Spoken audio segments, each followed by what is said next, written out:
आज ईद की बहुत बहुत मुबारकबाद। आपके माध्यम से पूरे देश और प्रदेश वासियों को मैं आज की ईद की मुबारकबाद देना चाहता हूं।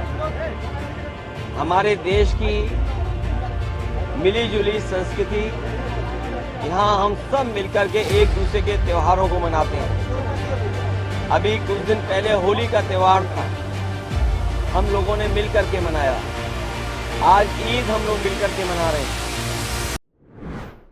नमस्कार, मैं हूं माही सिंह और आप देख रहे हैं नेक्स्ट 9 न्यूज। यूपी की सियासी हलचल अब एक बार फिर से दिखती हुई नजर आ रही है। आपको बता दें, जैसे जैसे अब चुनाव नजदीक आ रहा है, वैसे वैसे पार्टियां अपना चुनावी दांव खेलती हुई नजर आ रही हैं। अब आपको बताएं, आज ईद है, ऐसे में अखिलेश यादव, मायावती और चंद्रशेखर आजाद और आप देखिए ये लोग पीडीए और पीडीएम की राजनीति करने वाले नेता अब लोगों को बधाइयां देते हुए नजर आ रहे हैं। ऐसे में अब अटकलें लगाई जा रही है कि ये लोग मुस्लिम वोटर्स को साधने के लिए ये ईद की बधाई कर रहे हैं या फिर जेन्युइन तरीके से वो कहीं ना कहीं मुस्लिम वोटर्स को बधाई दे रहे हैं। लेकिन अब ऐसे में बहुत सारे सवाल खड़े होते हैं। हमारे साथ दिनेश मौजूद हैं, इनसे जानते हैं कि अखिलेश यादव क्या जो पीडीएम के बारे में इतनी बात करते हुए नजर आते हैं, इसके पहले और अब क्या फर्क देखने को मिल रहा है कि अखिलेश यादव की जो मुस्लिमों के बीच में पैठ कम हुई है या फिर बढ़ी है, या चंद्रशेखर आजाद की पैठ अब बढ़ती हुई नजर आ रही है?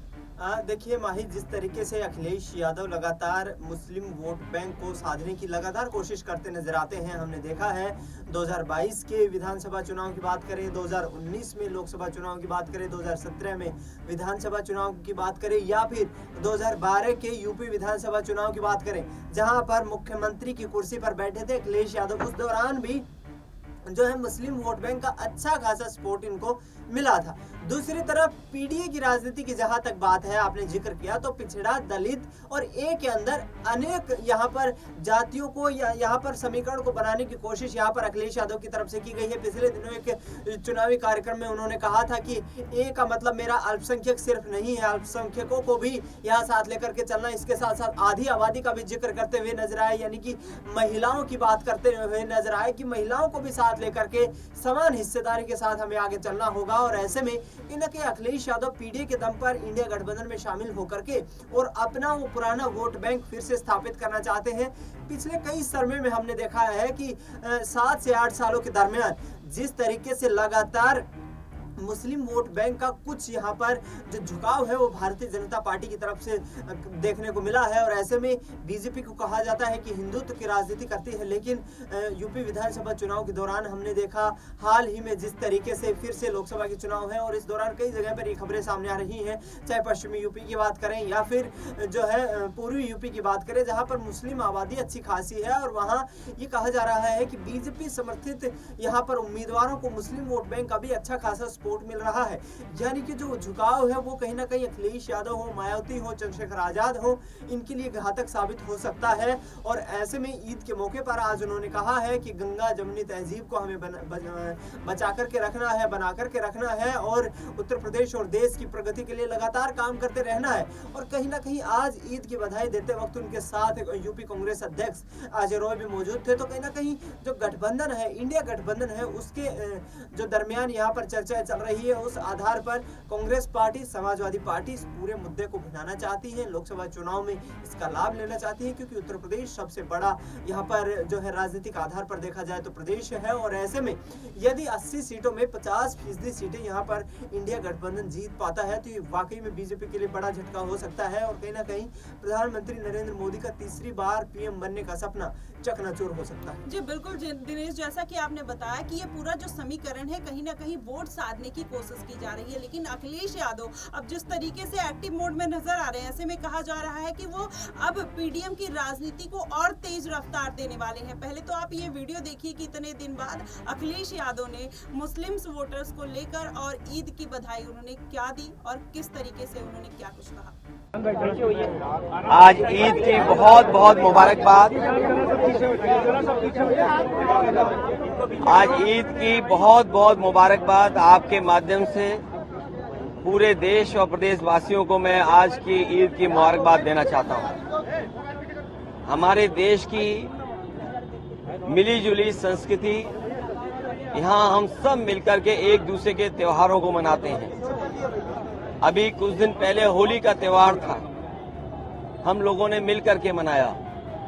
आज ईद हम लोग मिलकर के मना रहे हैं। आने वाले समय में और भी जितने त्योहार भारत में मनाए जाते हैं, हम सब मिलकर के एक दूसरे के बीच में खुशी बांटते हैं, मिलजुल करके मिठाइयाँ खिलाते हैं, गले मिलते हैं।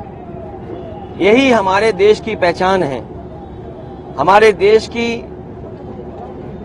सबसे बड़ी पहचान ये है कि जहां अलग अलग धर्म के रास्ते पे चलने वाले लोग, अलग अलग चीजों को मानने वाले लोग एक साथ रहते हैं। ये हमारी मिली जुली संस्कृति, गंगा जमुनी संस्कृति जो आपस में भाईचारा बढ़ाती है। हमारी मिली जुली संस्कृति आपस में प्रेम बढ़ाती है। हमारे देश का संविधान, हमारे देश का लोकतंत्र यहाँ की संस्कृति और मजबूत करती है। हमें उम्मीद है कि हम सब मिलकर के रह करके इस देश को और खुशहाली के रास्ते पे ले जाने का काम करेंगे। सर, अभी आपसे पहले ब्रजेश पाठक जी बोल कर गए हैं, बता रहे हैं कि अल्पसंख्यक कल्याण के लिए हमारी सरकार बहुत ज्यादा काम कर रही है। आज त्योहार के दिन कौन सरकार क्या काम कर रही है ये समय नहीं है। आज समय है कि जिस तरीके से हमारे देश में ईद मनाई जा रही है खुशियों के साथ, यही खुशियां बनी रहें। हम एक दूसरे से गले मिलें, एक दूसरे की परेशानी तकलीफ में काम आएं, एक दूसरे का हम सम्मान करें। त्योहार हमें यही सिखा के जाते हैं कि त्योहार के दिन जब हम खुशी मनाते हैं तो एक दूसरे का सम्मान भी करें, एक दूसरे के साथ मिलकर के हम अपनी खुशियां बांटें। अखिलेश जी, मैनपुरी चुनाव इंटरेस्टिंग हो गया है। सरकार के मंत्री वहां पर उतर गए हैं। एक शब्द कुछ चुनाव पर भी बोल दे, माहौल तो है। देखिए, मेरे पत्रकार साथी, हर चुनाव इंटरेस्टिंग होता है। और जिस क्षेत्र के बारे में आप बोल रहे हैं, मैनपुरी, मैं आपसे कहना चाहता हूं, ये वही मंत्री हैं जो कुछ दिन पहले खुद ही सपा को लाखों वोट से जिता रहे थे। तो देखा आपने किस तरीके से अखिलेश यादव कहीं ना कहीं मुस्लिम वोटर्स को साधते हुए नजर आए। लेकिन अब सबसे बड़ा सवाल खड़ा होता है कि दिनेश, क्या मतलब स्थिति होने वाली है आने वाले चुनाव में?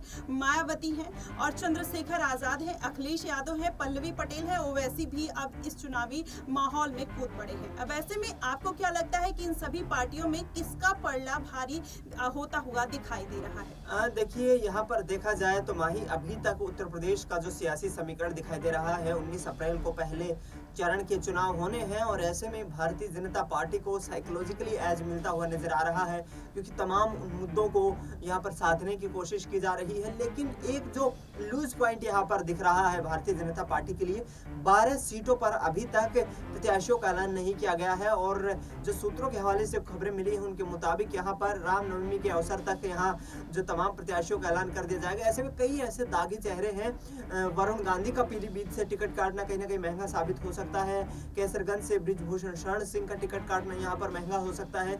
ये तमाम समीकरण है और इनको देखते हुए कहीं ना कहीं आगामी चुनाव में भारतीय जनता पार्टी के लिए मुश्किलें खड़ी हो सकती है। फिलहाल देखा जाए तो यहाँ पर थोड़ा साइकोलॉजिकली एज भाजपा के साथ जुड़ा हुआ है। जी बिल्कुल, जिस तरीके से अभी ये सारी पार्टियां पीछे होती हुई नजर आ रही है और भाजपा कहीं ना कहीं इनसे रेस में आगे दिखाई दे रही है। वैसे में देखना होगा कि क्या वाकई में चंद्रशेखर आजाद जिस तरीके से नगीना सीट पर लगे हुए हैं वो अपनी जीत दर्ज कर पाते हैं, या जो तमाम मुस्लिम नेता जो दलित पिछड़े वोटर्स को साधने की कोशिश कर रहे हैं, अखिलेश, पल्लवी और ओवैसी और मायावती, इनमें से किसकी रेस में कौन आगे निकल पाता है, ये आने वाले समय में देखने वाली बात होगी। फिलहाल आपकी इस पे क्या प्रतिक्रिया बनती है, आप हमें कमेंट सेक्शन में जरूर बताइएगा। फिलहाल के लिए बस इतना ही। देश और दुनिया की तमाम खबरों के लिए हमारे साथ बने रहिए नेक्स्ट 9 न्यूज पर।